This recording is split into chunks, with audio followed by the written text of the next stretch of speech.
When my wife first suggested we go to therapy, I agreed because I wanted to save our marriage. We had been distant for months, our conversations reduced to small talk, and intimacy felt forced.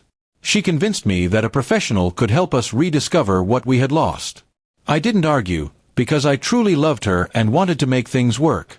What I didn't know was that the therapist she chose had gone through her own bitter divorce, and her advice would soon turn my world upside down. From the very first session, I noticed something odd. Instead of focusing on communication or rebuilding trust, the therapist kept circling back to freedom and self-discovery.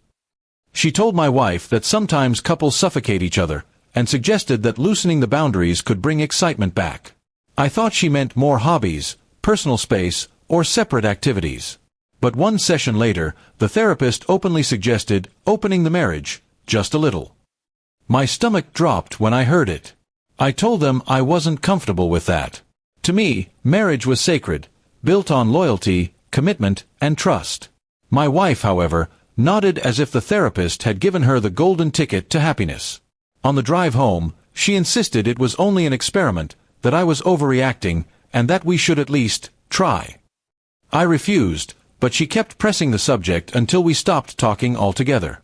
Weeks later, I noticed changes. She dressed differently, stayed out later, and smiled at her phone more than at me. When I asked her, she swore nothing was going on, but deep down, I knew. Then one night, when she said she was going to a yoga class, I followed her. Instead of stretching mats and candles, I saw her walk into a fancy restaurant, dressed in heels, with another man waiting for her at the table. That moment broke me, but it also lit a fire inside. I didn't confront her immediately. I played along, pretended everything was fine, and let her believe I was clueless. The more she lied, the more determined I became. I started gathering evidence, pictures, messages, everything. She was so wrapped up in her affair that she didn't even notice me pulling away, building a quiet case against her. Revenge wasn't just about anger, it was about making her realize what she had thrown away. One evening, after weeks of pretending, she came home late again. I greeted her with a calm smile and handed her a folder. Inside were photos of her and her lover, screenshots of their flirty texts, and even a hotel receipt with her signature. She froze, her face draining of color. Before she could speak, I said, "This is what your therapist meant by rediscovering yourself? Destroying your marriage." She stammered excuses, blaming the therapist, blaming me, even blaming stress. I didn't raise my voice.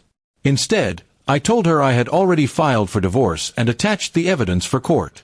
The shock in her eyes told me she hadn't expected me to act so swiftly.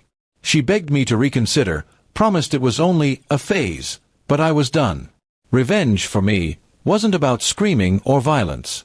It was about control, about reclaiming my dignity after being humiliated. I made sure her family knew the truth. I sent the evidence to the therapist as well, with a note, *, your advice ruined another marriage, congratulations. The silence that followed was louder than any apology they could have offered.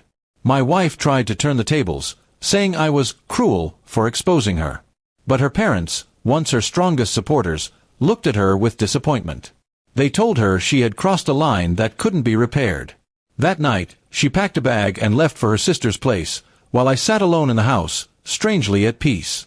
In the weeks that followed, I focused on myself.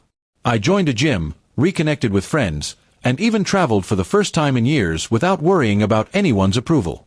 Every step reminded me that I had been living half a life, tied down by someone who didn't value loyalty. My revenge wasn't just about exposing her lies, it was about proving to myself that I could rise above them. She tried contacting me again, crying that the man she cheated with had lost interest once he realized she was getting divorced. She wanted to come back, saying she had made a mistake. But by then, I had no feelings left for her, only the memory of betrayal. I told her calmly, "You wanted freedom. Now you have it. Don't come back." Word spread among our friends about what had happened, and many quietly admitted they had never liked the therapist's influence. Some even stopped seeing her, claiming she projected her bitterness onto others. In some strange way, my story had saved others from going down the same destructive path. Months later, the divorce was finalized. She got far less than she had expected because of the evidence I provided. The house, the car, and most of the savings stayed with me. It wasn't just legal victory, it was justice. I had lost love, but I had gained clarity and independence. Looking back, I realized the therapist didn't ruin my marriage. She only revealed what was already broken. My wife's willingness to cheat showed me who she truly was. My revenge wasn't about punishing her, it was about freeing myself from a cage built on lies. Now, when people ask me about love, I don't say I'm bitter.